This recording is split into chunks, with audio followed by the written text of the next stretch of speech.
આજના option exchange પર?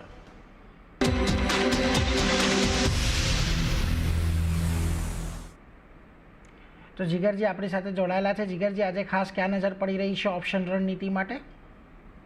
આજે સ્પેશિયલી જે બેઝડ ઓન માર્કેટ તો થોડું નેગેટિવ લાગી રહ્યું છે, બટ એક ગ્રાસિમનું કાઉન્ટર છે, એમાં જે ટોપ બનેલું અપ્રોક્સિમેટલી 2850 થી લઈને અત્યારના 2 દિવસથી 2500 લેવલ્સ મેન્ટેન રહ્યા છે, અને બેઝડ ઓન અવરલી ચાર્ટ એક સારો એવો હિડન ડાયવર્જન્સ પણ દેખાઈ રહ્યો છે.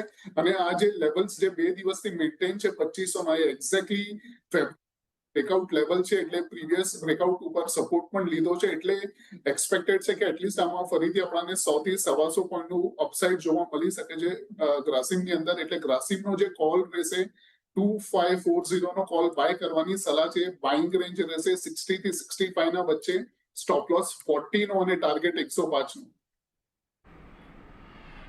એટલે જુઓ, ગ્રાસિમમાં અહીંયા એક સારા ઉછાળાની અપેક્ષા છે, એટલે એના પર ધ્યાન રાખજો. 2540નો એક કોલ ઓપ્શન ખરીદવાની સલાહ બનતી દેખાઈ રહી છે. 60 ને 65ની વચ્ચેને અત્યારે આ જે કોલ ઓપ્શન છે આ જ રેન્જની અંદર કામકાજ કરી રહ્યો છે, એટલે ધ્યાન રાખજો. 105 રૂપિયાના ટાર્ગેટ અને 40 રૂપિયાના સ્ટોપ લોસની સાથે તમે એક અહીંયા ધ્યાન રાખી શકો છો.